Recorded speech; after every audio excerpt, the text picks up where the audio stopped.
Okay, hello chess players. My last video was not my normal kind of video on this channel, and this video is going to be more of a return to form.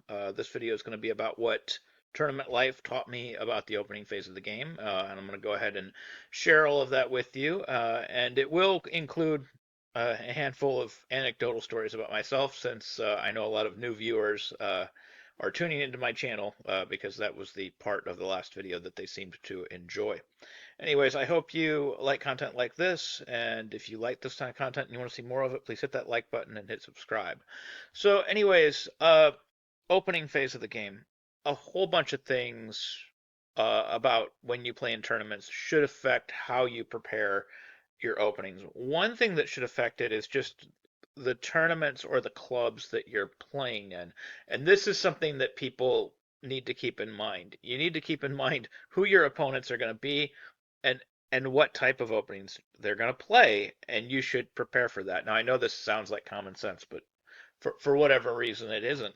But back when I was playing at like a local chess club, the majority of my preparation revolved around Kale systems, Torre systems, and a handful of relatively obscure openings. In some cases, I had a lot of preparation in the Vienna, an awful lot of preparation in like the Frankenstein Dracula, etc. I wanted to out prepare my opponents in the obscure lines that they were playing, because for the purposes of that area that I was playing in, those lines, of course, were not obscure. They were what everybody was doing. So, like for example, like this line e4, e5, and then this particular variation involving g6. When I played this particular game, after bishop e7 takes, queen takes, queen d4, believe it or not, I had this position prepared for white, and I had it prepared relatively deeply.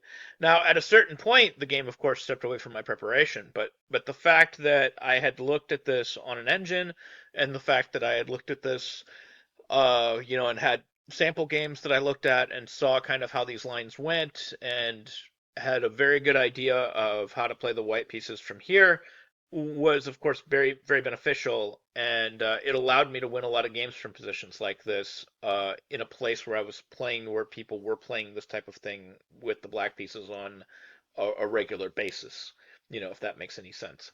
So one of the things you have to keep in mind is what types of tournaments you're playing in, and a lot of times the level of the tournament will have a lot to do with the openings that you need to prepare for. If you're playing in a section tournament, like an under 1600 section or an under 1200 section, obviously, people rated under 1200 aren't going to know, even 7 or 8 moves of theory.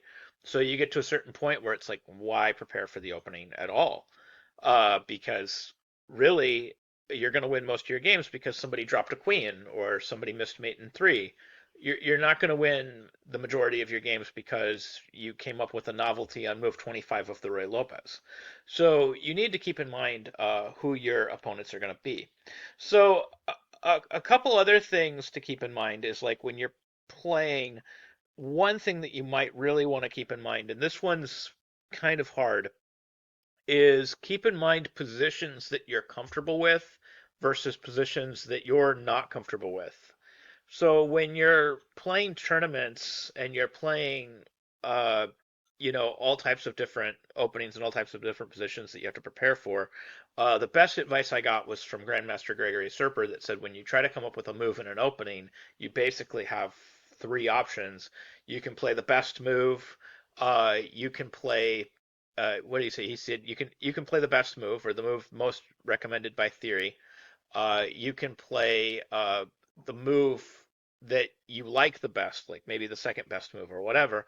And if none of that works, you can invent something. Basically, those are your three options. You can just like invent a new move. Just you can play the best move, you can play the line that you like, or you can just invent something completely new if none of that seems to work for you.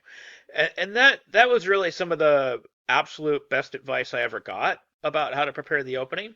And it applied to the English opening actually quite a bit. Like I played a lot of games like within the symmetrical English, and I played against people that would switch things up on me, where they would use this move order and then they would play G3 and basically play it as like a slow grinding setup that I wasn't totally comfortable with, and I didn't have the best results against with the black pieces. Really, what I wanted to play is I wanted to play sharp positions. Like I was okay with this setup as long as they continued d4, and then like I could play my Kasparov gambit and play this really sharp position. And of course, I was very comfortable with these positions, and I had very good results with them. And the, flip side of that is I was also okay if they just decided to play a totally like passive symmetrical English setup, like, c4, c5, knight c3, knight c6, and then everybody just continued to play passively. I was okay with this type of thing with the black pieces where you prepared like e6 and d5, and I understood these middle games pretty well, and I had a lot of experience in them, and I was, of course, very comfortable with these positions as well. So, trying to figure out what to do when people did this sort of middle ground, where they played knight f3 and they kind of forced you into this knight f6 and then c4, c5 symmetrical territory, and then said, hey, I'm just going to play a passive setup. What are you going to do? And I started playing d5, and I started getting much better results with these d5 setups, even when people played something weird where I didn't know what was going on. So, for example, after bishop g2, knight c6, knight c3, g6, and then I had to face queen a4, bishop g7, and then queen c4. And I played this in a tournament game, and at this point, after queen c4, I was completely on my own, and I had no idea what to do, and I still ended up coming up with really good moves, and I ended up winning the game with the black pieces. And that's one of the situations that you have to look at is where's your comfort zone, and where do you understand the positions a little bit better than your opponent, even if they play something weird or they play something, completely new. And sort of segueing from this into areas where I've had trouble with this type of thing in the past, I'm just going to point out that especially with really sharp systems that you play. One thing that you have to worry about is could I potentially lose the game without ever really making a move? Like basically just potentially lose the game because my opponent just has perfect computer preparation. Now, this happens a lot in positions that you feel like you're comfortable with, or you feel like you've really kind of fallen in love with a particular setup, and it blinds you to your own results in the position, and it blinds you to the reality of how dangerous the position really is that you are playing, and how susceptible it is to just getting refuted by computers. And I ran into that because years ago I kind of fell in love with this particular sacrificial continuation that begins after bishop takes b5. And I really enjoyed playing these lines. There was some really great games with Shirov going around and etc. What I ended up running into is, especially with the specific way that I was playing the sacrifice, I was running into people that were just refuting it on their home computer. And I lost a couple games where I played all of my preparation, and then at the end of my preparation, I was completely lost. And that's another thing to keep in mind is try to make a repertoire that's inherently sound, and sometimes it's hard to do that because you're biased towards setups that you really enjoy, and it blinds you to the fact that you're probably not winning as many games as you think you are. It's just that the handful of games that you are winning, you're winning in spectacular fashion, and it's really kind of it's giving you that feedback loop where you really think this is great. So kind of walking away from these types of systems will really start improving your result. Certainly, if you do something like this, it cannot be a main line. You need to maybe as a surprise weapon or something. So another thing that I learned about the opening phase of the game, especially if you're playing in a lot of national events and a lot of nationwide tournaments and stuff like that, is that understanding the middle games and just looking at a lot of games where your openings have been played is a lot more important than understanding the exact theory. So when I prepared for the World Open years ago, I realized that against the Catalan, I needed to have something that was more modern, and I started incorporating d capture c4. And when I studied to play in that tournament, I spent a lot of time just looking at game after game after game in these lines with DC4 to try to understand how the middle games worked and what people were doing in the middle games, along with trying to understand at least some of the beginning parts of the theory. And I played a game against Grandmaster P P Popa Papa Leaky, I think was his. I don't know how to pronounce it, so I apologize for butchering that name. Papilki, I think Gil Papilki, I think was his name. But he's a grandmaster, very strong player, and I apologize again for butchering his name. I'm very bad at pronunciations, honestly. Even if I looked it up, I would have got it wrong. So anyways, knight e5 is how the game proceeded. Knight c6, knight takes c6, b c6, knight a3, bishop a3, b a3, and honestly, like I'm already kind of a little bit on my own already on move 10, which is an embarrassing thing to admit. But certainly after I played Rick B8 and he played A4, I was completely on my own. I didn't know what to do. And it is an embarrassing thing to admit at my level, even after preparing, this so deeply that I didn't know what to do.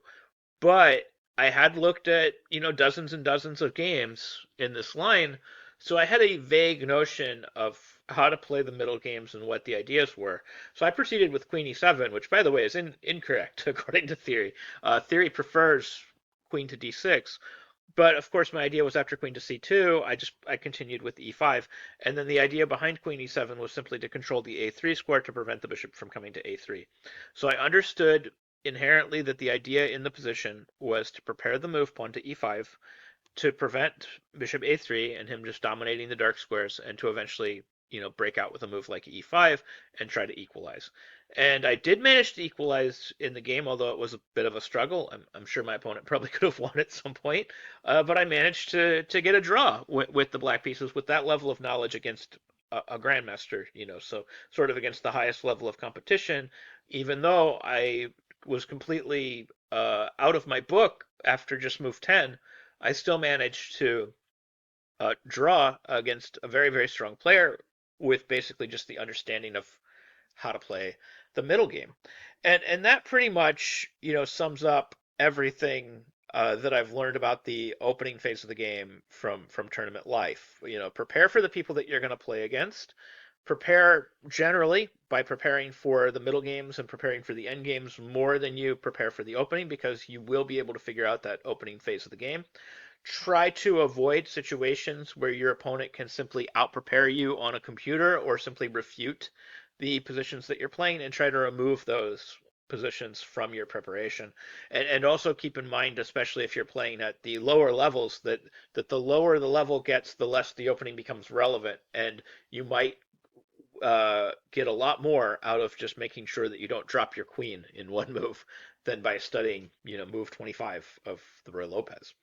Anyways, I hope you found this video helpful, useful. Hope you learned something about chess, and I hope you can use some of these ideas in your own games. Thank you very much for watching.